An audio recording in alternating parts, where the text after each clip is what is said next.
예수께서 따로 기도하실 때에 제자들이 주와 함께 있더니 물어 이르시되 무리가 나를 누구라고 하느냐.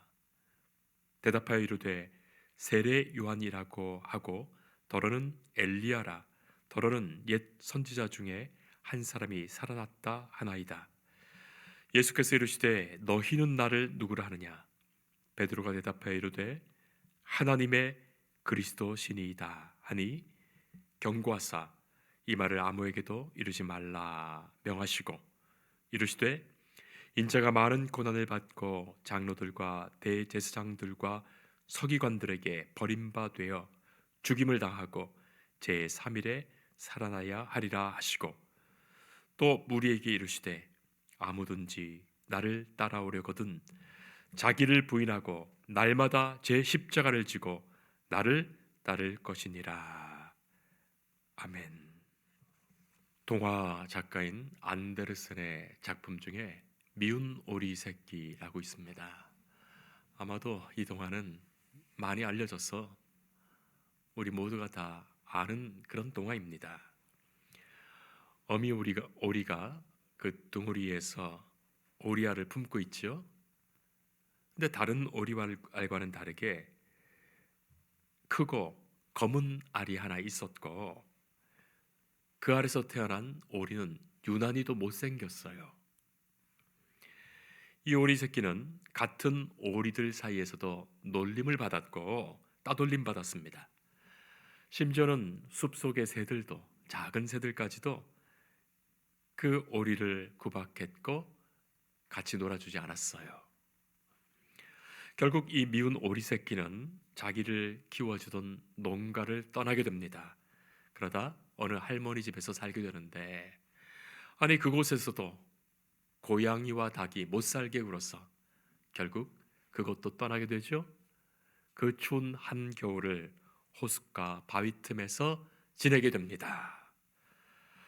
얼음으로 덮여진 그 겨울이 다 지나고 봄이 왔던 그 어느 날 하늘을 보니까 너무나도 아름답고 예쁜 백조들이 하늘을 날아가고 있습니다. 그것을 보았던 미운 오리 새끼가 자기도 갑자기 마음에 어떤 충동이 생겨서 날갯짓을 하게 되는데 그만 이 오리가 하늘을 높이 날게 되는 거예요. 깜짝 놀랍니다. 날개에서 힘이 느껴졌습니다. 힘찬 날갯짓에 하늘로 오르게 되고, 그리고 이 오리 새끼는 호수에 비춰진 자신의 모습을 발견하게 되죠.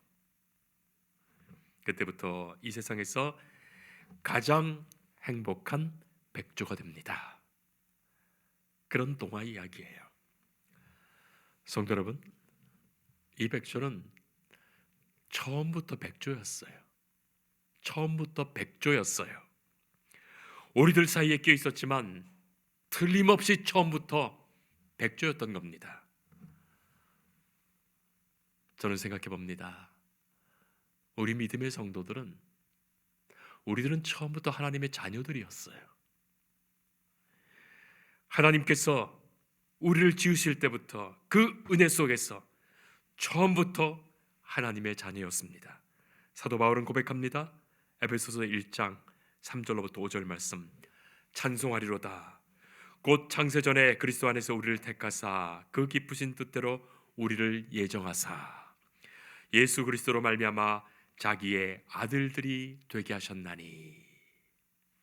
처음부터 하나님의 그 크신 섭리와 예정 속에서 우리를 예수 그리스도로 말미암아 하나님의 아들과 딸, 자녀 되게 하셨던 거예요. 비록 우리가 이 세상에 살아가고 있지만 우리 모두는 하나님의 아들, 딸, 하나님의 백성, 하나님의 자녀입니다. 이제는 오리처럼 살 것이 아니죠. 저 창공을 나는 백조처럼 살 것입니다. 오래전에 TV에서 제가 참으로 TV에서 참 재미있게 보았던 프로그램이 하나 있었어요. 옛날 프로그램인데 나는 가수다라는 그런 프로그램이었어요. 그런 경연 프로그램이 그때 처음 나왔었고 굉장히 사람들의 시선을 집중시켰었습니다. 그 프로그램에 나오는 분들은 과연 가수 이름값 했다 생각합니다. 그리고 그들의 노래만 들어도 과연 가수구나 그렇게 인정할 수 있었지요. 그리고 자신들은 나는 가수다. 가수라는 그 정체성이 분명했기 때문에 그 가수의 명예를 걸고 최선을 다해서 노래 불렀던 거예요.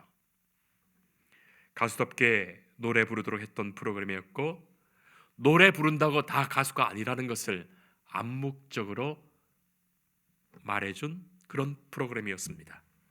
성도 여러분, 만약에 나는 그리스도인이다 라는 프로그램이 있어서 그런 프로그램의 PD가 여러분 각자를 만약에 프로그램에 출연을 요청한다면 여러분들은 어떻겠습니까?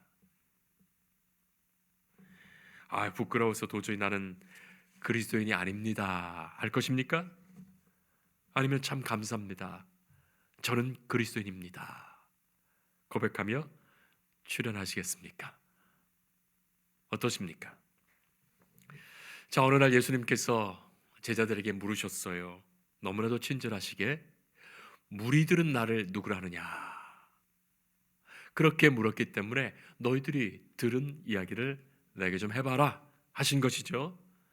예수님의 이 질문 속에는 깊은 배려가 있습니다. 다음의 질문을 하기 전에 먼저 그렇게 물으신 거예요. 사람들은 나를 누구라 하느냐?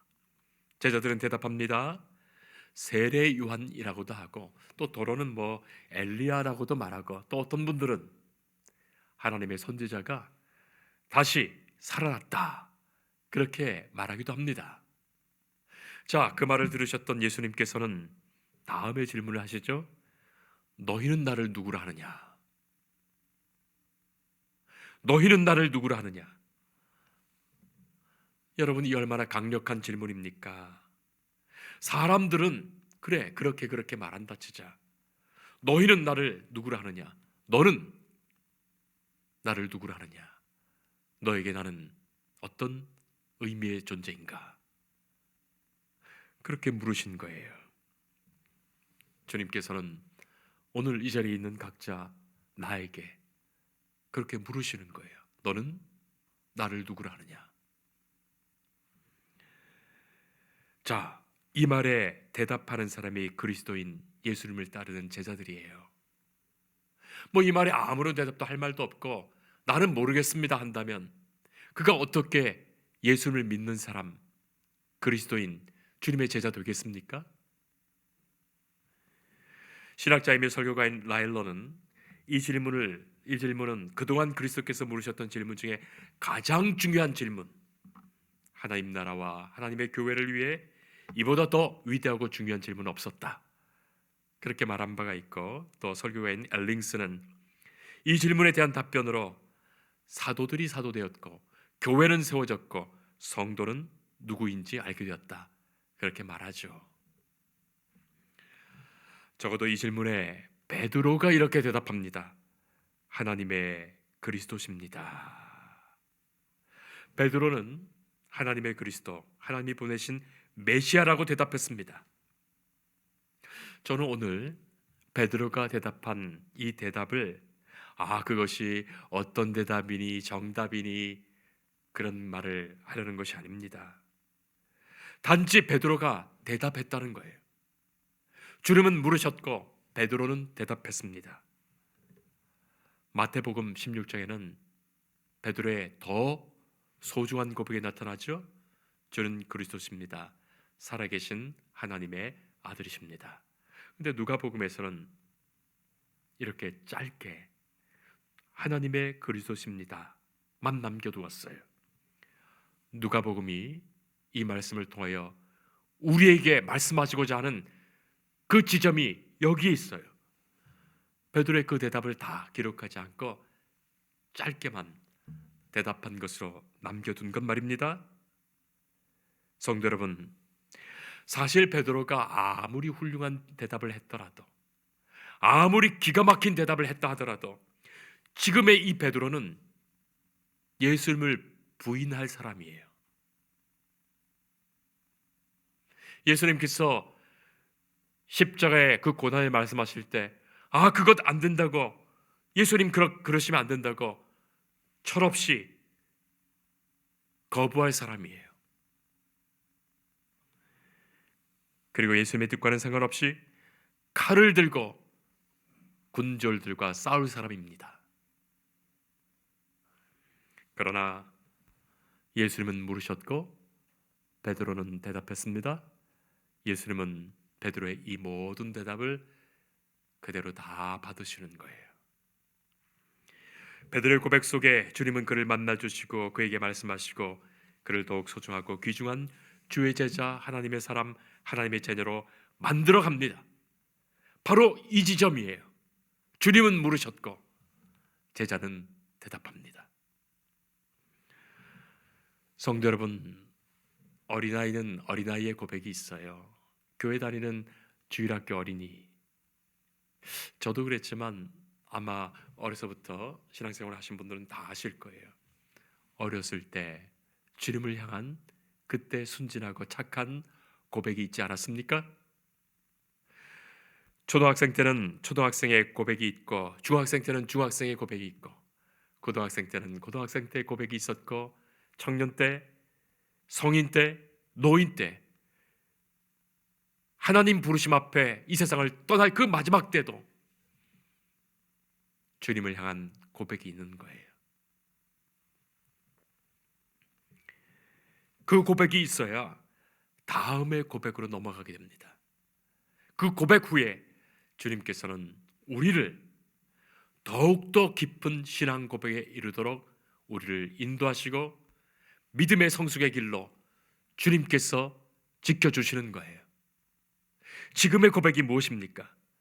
그리고 오늘 드리는 우리의 예수님에 대한 이 고백이 얼마나 진실한 것인지는 우리가 살아가면서 증명해 나가는 거예요. 사랑하는 성도 여러분, 대표적으로 이 베드로의 고백이 나오지만 예수님께서는 너희들은 나를 누구라 하느냐 물으셨기에 아마 주님의 모든 제자들이 다 한마디씩 했을 거예요. 그것 다 기록하지 않고 대표적으로 베드로의 고백만 이렇게 기록해서 그렇지.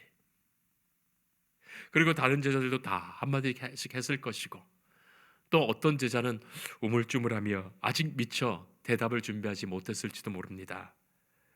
자, 그러나 예수님은 그들의 고백을 받으신 후에 예수님은 메시아, 하나님의 아들, 하나님의 그리스도로서 당신이 받게 될 그 고난에 대해서 말씀해 주십니다.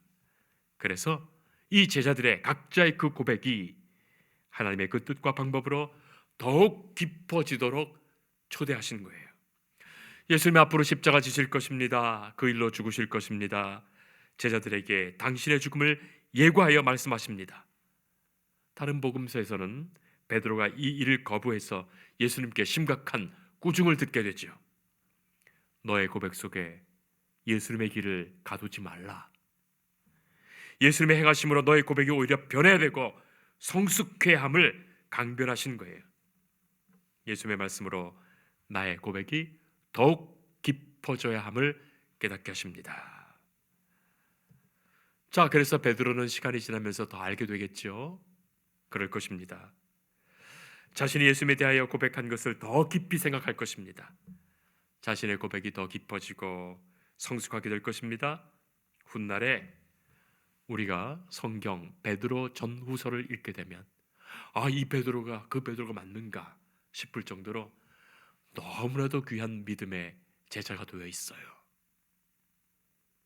우리가 생각했던 그 베드로가 맞는가? 오순절 성령 사건 이후에 베드로가 어떻게 변했는지, 주의 길을 따르면서 그가 어떤 사람이 되었는지를 우리로 하여금 알게 하십니다. 성도 여러분, 예수님에 관한 생각, 또 자신의 믿음에 관한 생각, 그리고 교회에 대한 생각들이 시간이 가면 갈수록 점점점 깊어질 것입니다. 점점점 성숙될 것입니다. 저는 대학이나 아니면 사람들의 어떤 모임 속에, 또 조금 진지한 모임 속에 그렇게 사람들에게 물을 때가 있습니다. 예수님에 대해서 어떻게 생각하십니까? 제가 목사이고 목회자이기 때문에 또 그렇겠지만 그렇게 물어볼 때가 있어요. 여쭐 때가 있습니다. 선생님은, 여보게 학생, 자네는 예수님에 대해서 어떻게 생각하십니까? 어떻게 생각하신가? 하나 그렇게 묻죠. 평생을 예수님 모르던 사람이, 예수를 믿지 않던 사람이, 교회를 나와본 적이 없던 사람이 갑작스럽게 이런 질문에 마주서게 됩니다. 그리고 또는 교회를 평생 다녔던 사람이 이 질문에 돌연 서서 주님 앞에 대답하게 되는 것이죠.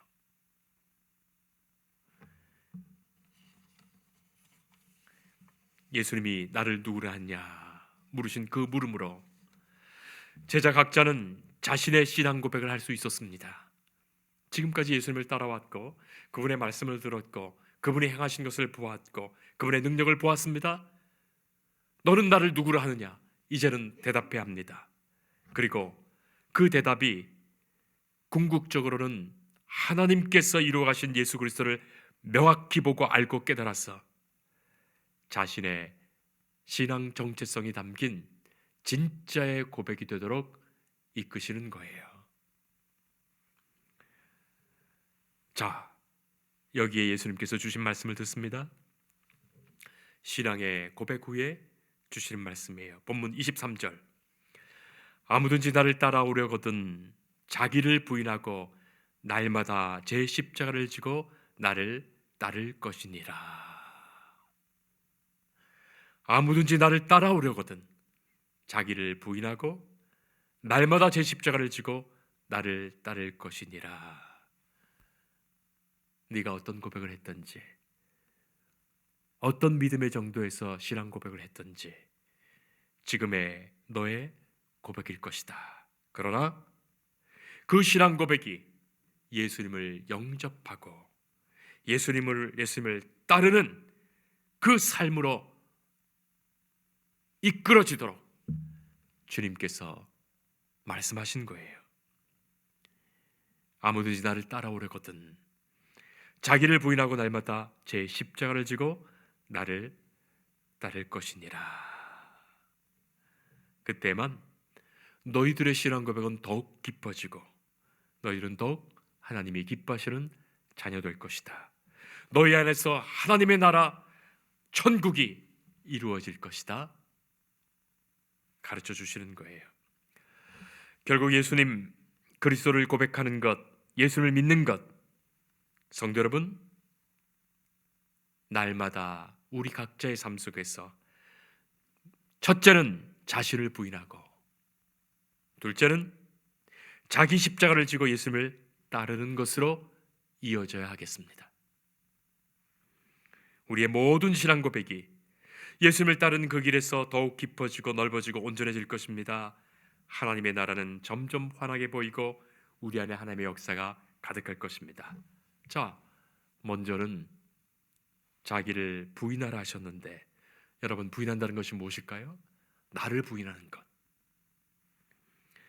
내가 아직 살아있으면 이 길은 갈 수가 없습니다. 이 십자가의 길은 내가 살아서 갈 수 있는 길이 아닙니다. 내 지혜, 내 능력, 내 실력, 내 것 의지하며 갈 수 있는 길이 아닙니다. 자기를 부인해야 합니다. 내가 얼마나 심각한 병에 걸렸고 내가 얼마나 악한 죄인인지, 내가 얼마나 위선적이며 내가 얼마나 그릇된 인간인지 그것 깨달아 하는 거기에만 하나님의 은혜가 보이고 사랑이 보이고 구원이 경험됩니다. 내가 살아있는 자는 예수님을 따르지 못해요. 내 것으로는 불가능합니다. 내가 스스로 구원받을 수 없습니다. 나를 부인함으로써만, 그때만 나를 떠나서 주님을 따를 수가 있어요. 주님 앞에 자기 자신을 부인하십니까? 그리고 두 번째는 내게 주신 나의 십자가를 날마다 져야 합니다. 예수님도 예수님의 십자가 지셨어요. 십자가는 죽는 것입니다. 그러나 십자가는 부활하는 것입니다. 하나님의 능력과 역사가 있는 것이에요. 자신의 것을 부인하지 않고 죽이지 않고서는 이 부활의 영광이 없습니다. 성도 여러분, 그리고 어제만 지고 끝나는 십자가 아니라 날마다 지는 매일의 십자가예요. 다른 복음서에서는 자기 십자가를 지라 그렇게만 쓰여 있는데, 이 누가복음에서는 날마다라는 이 말을 기억하여 넣어두었어요. 날마다 제 십자가를 지라고 말씀하십니다. 여러분, 한 번 잡았던 십자가 아닙니다. 옛날에 졌던 그 십자가 아니에요. 앞으로 지게 될 십자가도 아닙니다. 십자가는 방향이나 목적이나 이상을 말하는 것 아닙니다. 지금의 현실입니다. 날마다의 사건입니다. 날마다의 경건이요, 날마다의 은혜요, 날마다의 헌신이요, 날마다의 눈물이며 날마다의 기적이에요. 이 십자가의 길이 구원의 길이요, 생명의 길이요, 하나님 나라의 길입니다. 성도 여러분, 주님을 어떻게 고백하십니까? 예수님을 어떤 분으로 고백하십니까? 그리고 그 고백은 자기를 부인하고 내게 주신 십자가를 날마다 짐으로써만 증명됩니다.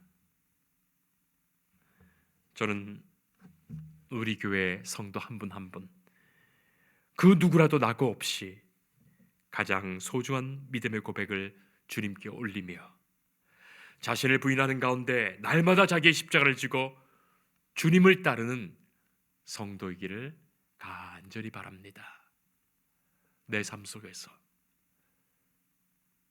주를 따르며 날마다 나를 부인하는 가운데 십자가의 길로 나가는 그 은혜가 있기를 참으로 축복합니다.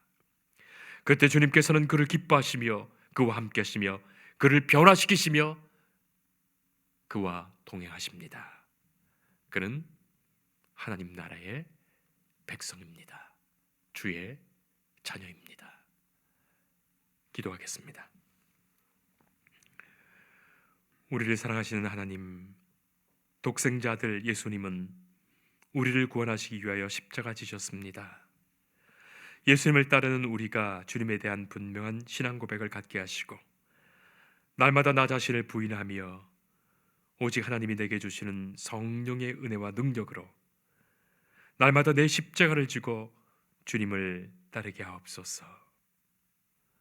살아가는 오늘의 현실 속에서 날마다 십자가에서 죽고 날마다 십자가에서 부활하는 하나님의 기적과 그 생명의 역사를 경험하게 하옵소서.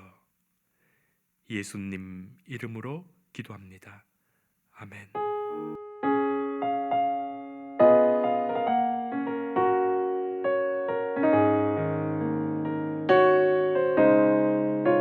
주 예수 내가 알기 전 날